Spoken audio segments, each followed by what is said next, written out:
In the East, they talk of the falling asleep, the dormition. In the West, we talk of the Assumption. Therefore, it's more precise.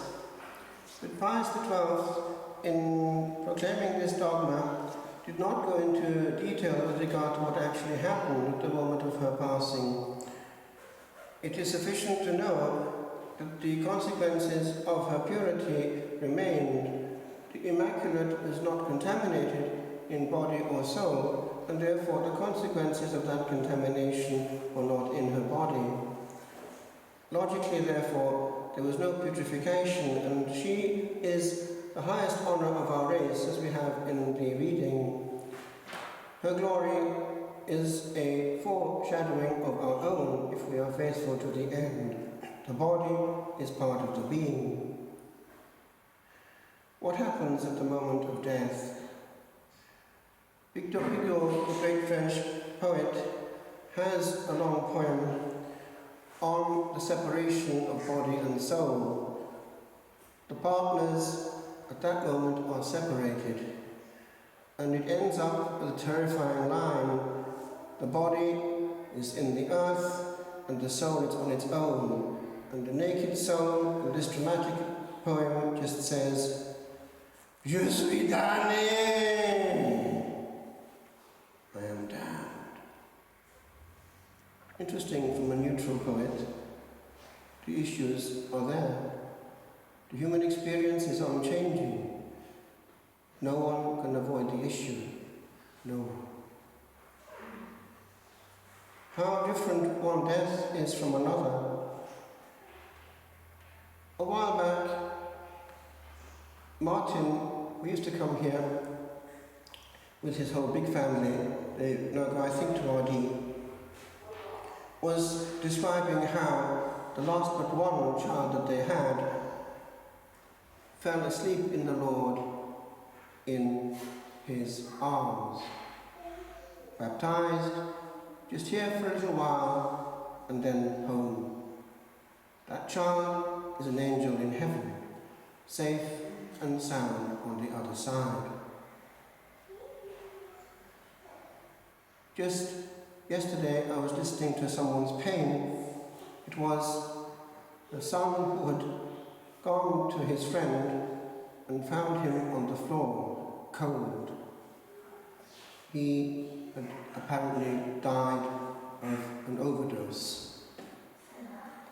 Just this very day, a few years ago, after this Holy Mass, I had taken someone to Delvin. This person couldn't drive and was actually slightly handicapped, but the only person in her family who was good to her was her brother. As it happens, I was passing Delvin recently and it came to mind. I had waved them off, and some time later, the following day, this message came that that brother was no more. The car and his body had been propelled at high speed into a field, and he, in his 20s, had gone to eternity. How different is one death from another.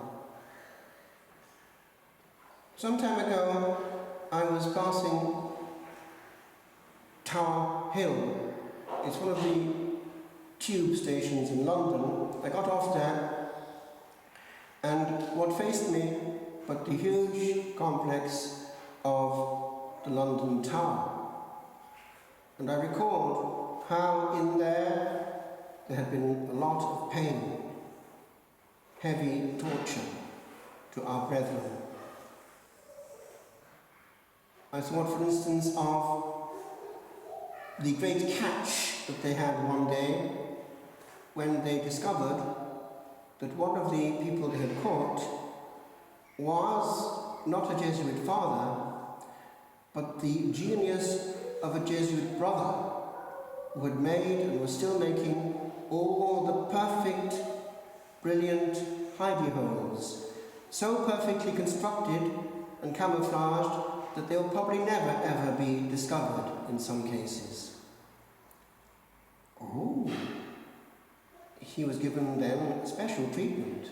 They wanted to extract all the secret information that they could from this interesting source.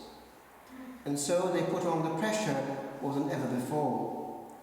So much so that as he was being racked and racked and racked, his body started to disintegrate and his innards were starting to come out. So they had to construct something to keep him together and carried on torturing. Eventually, against their will, they lost him in torture. That was another end. In that case, propelled not into a field, but into the highest possible glory. Our brethren.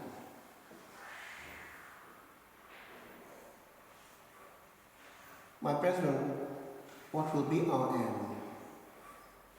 Do you know that on this day, there is an increase during the night of satanic activity? There is a lot of dark stuff in the night between the 14th and the 15th. The devil hates the Madonna, as you know, with a perfect hate. She has taken his place as the most brilliant of creatures. He just can't can't even name her in exorcism. But there is also a large amount of prayer over the planet. In the monastic life, especially in the East, and in general in the Eastern churches, there is a huge devotion to this feast, indeed a fortnight of preparation and fasting. And prayer goes on all night in quite a lot of places. In Mount Athos, they don't stop all night, and it's the same in quite a few places amongst our Eastern brethren. And there is peace under the Madonna. My brethren, on this day we pause before our final end. That it will come, we cannot avoid. What we can do is live this day as though it were our last, and only so can we be prepared. Just be aware that the devil right now is winning on quite a few souls who have no immune system. His great trick is to make them think about everything else but this. Don't fall for it. Spend plenty of wasted time with the one thing that matters. Don't sacrifice it to what drains your soul and puts you in contact with demons without you knowing it.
Ed asce